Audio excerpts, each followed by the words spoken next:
Exactly 52 years ago on this day, Ghana's first president, Osagyefo Dr. Kwame Nkrumah, passed away in faraway Romania. Despite having redeemed Ghana from the shackles of colonialism, Osagyefo was to spend his last days far away from his motherland, as the enemies of Ghana's progress had finally succeeded in overthrowing him. A state funeral was held in his honor in Conakry, Guinea, and hundreds of thousands of Guineans came out to pay their last respects. Inscribed on his coffin were three very fitting words: the greatest African. In spite of the never-ending attempts to tarnish the image of the Osagyefo, his name and legacy remain more alive than ever. Just as Osagyefo himself predicted, death has failed to extinguish the torch which he lit in Ghana and Africa, and 52 years on, his light continues to burn and provide guidance to all people in Africa and beyond. Many Ghanaians today recognize that Osagyefo was and remains the best Ghanaian leader ever. In testimony to his enduring greatness, foreign dignitaries who visit Ghana make it a point to visit the Kwame Nkrumah Mausoleum to pay homage to the Osagyefo. From African and European presidents to top-ranking European officials, all the way down to American hip-hop stars. Today, even politicians from the tradition that fiercely opposed the Osagyefo admit that Ghana has not had any transformational leader beside Kwame Nkrumah. What I'm saying is that we haven't had any transformational leadership since Nkrumah. Since Kwame Nkrumah? Yes. So even Rawlings in 19 years was not transformational? No, I mean, if Rawlings was transformational, 19 years, we have made it, To guarantee a good life for all Ghanaians and ensure that Ghana could catch up with the advanced countries, Osagyefo knew industrialization was the way to go. So to industrialize Ghana, Osagyefo established over 100 industries across the country. This industrialization drive resulted in the creation of jobs all over Ghana, with unemployment becoming virtually unknown. Products such as shoes, matches, nails, paints, fruit juices, radios, and many more were all being successfully manufactured in Ghana by Ghanaians. So many more jobs were being created in Ghana as a result of the industrialization and modernization by the Osagyefo that there were even plans to import labor from other African countries into Ghana. Also, Osagyefo placed great focus on agriculture with the setting up of state farms and the provision of significant support to Ghanaian farmers. All of this was to ensure that Ghana could become a self-reliant and economically independent nation. As Thomas Sankara famously said, "He who feeds you controls you," and this was a reality that Osagyefo was fully aware of.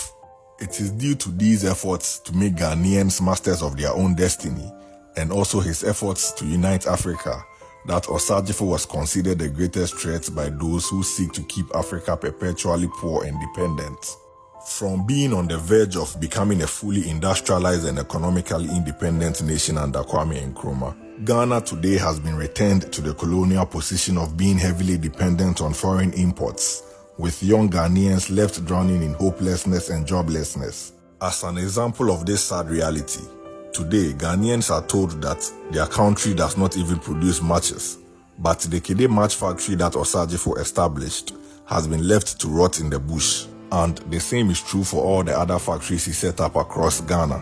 Leaders who followed the Osagyefo, with the exception of General Champon, intentionally collapsed these factories and watched on as Ghanaians were left unemployed and hopeless. It is for this reason that many Ghanaians have resorted to every available means to travel outside, seeking for greener pastures. Many Ghanaians have died tragically as they attempted perilous journeys in a desperate bid to reach Europe.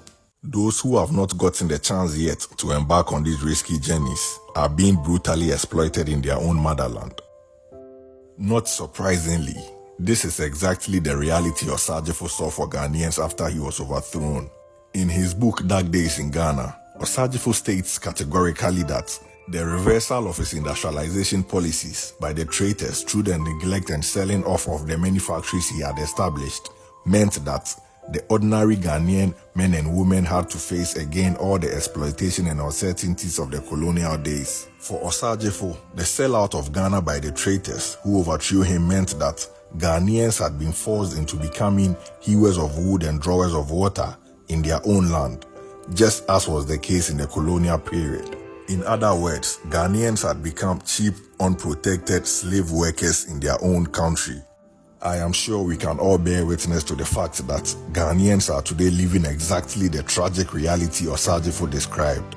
This is why the attacks on Osagyefo then must not be seen as attacks on him as an individual, but as an attack on the collective interest of all Ghanaians. This is because Kwame Nkrumah represented the best interest of Ghanaians always, and that is why he was so strongly opposed and hated. Nearly 6 decades on from the time Osagyefo was illegally ousted from power, the infrastructural projects he built continue to serve as the backbone of Ghana's economy. One can only wonder where Ghana will be without critical infrastructure such as the Temamoto Way and Harbour, the Okonfanochi Teaching Hospital, the Adome Bridge and the Akosombo Hydroelectric Dam. But this could have very well been the reality if the opposition to Nkrumah had their way, as they fiercely opposed all of these transformational projects. For instance, the then opposition leader, J.B. Dankwa, went to every length to oppose the Akosombo Dam project, describing it as a prestige undertaking. But the Akosombo Dam, over 50 years later, continues to provide the lion's share of Ghana's electricity needs. In fact, in 2020, it was estimated that the Akosombo Dam provided up to 85% of Ghana's electricity. This is the project that the opposition to the Osagyefo did their utmost to block. Today, even with the Akosombo Dam, look at the never-ending electricity issues in Ghana. Then imagine how things would have been if Kwame Nkrumah had not built the Akosombo Dam. Today, 52 years on from the day he passed, there is no doubt that Osagyefo Dr. Kwame Nkrumah is without doubt the greatest and the best Ghanaian leader ever. But what puts Osagyefo heads and shoulders above all others? Yes, Osagyefo was a highly intelligent genius and a visionary, but what truly sets him apart from all the others is his undying love for his people. Throughout all his years in power, Osagyefo fully dedicated himself to serving and defending the best interest of his people. Never once did he seek to advance his own personal interests or that of his family and friends. As we all know, the same cannot be said of almost all other past and present Ghanaian leaders who dedicate themselves to serving their own personal interests to the detriment of their own people. This is the key differentiating factor between Osagyefo Dr. Kwame Nkrumah and the others. And it is for this reason that Kwame Nkrumah's life was in permanent danger, resulting in 6 assassination attempts on his life. For choosing to remain loyal to his people, Kwame Nkrumah had to endure great suffering, but he was never deterred due to his undying love for his people. 52 years on, the name of Osagyefo Dr. Kwame Nkrumah remains on streets in Harare, Zimbabwe, Abuja, Nigeria, Ouagadougou, Burkina Faso, and Windhoek, Namibia. The Kwame Nkrumah University in Kabwe, Zambia is named in his honor, and in proof of Osagyefo being the universal man that Sekou Toure described him as, a street is also named after him all the way in Delhi, India. One of Africa's greatest leaders, Amilcar Cabral, paid homage to Osagyefo Dr. Kwame Nkrumah in a speech at his funeral in Conakry, Guinea. In that speech, he described Osagyefo as a strategist of genius and as one of the greatest men mankind has seen. Amilcar Cabral also used 2 African proverbs to show how futile it is to attempt to soil or attack the legacy and achievements of Osagyefo Dr. Kwame Nkrumah. And I quote, "As an African proverb says, those who spit at the sky will soil their face." Those who have tried to soil the brilliant personality of Kwame Nkrumah should now understand very well that the African people are right.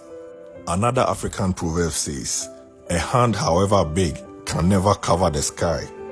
There it is. Those who have tried to disparage the magnificent achievement of Kwame Nkrumah must today admit that this African proverb is right as well. To end, I leave you with words from the great Ahmed Sekou Toure in his tribute to the Osagyefo. Those who attempted to humiliate Kwame Nkrumah only succeeded in glorifying him. Indeed, time can neither soil his work nor tarnish his great and proud image. Kwame Nkrumah truly never dies.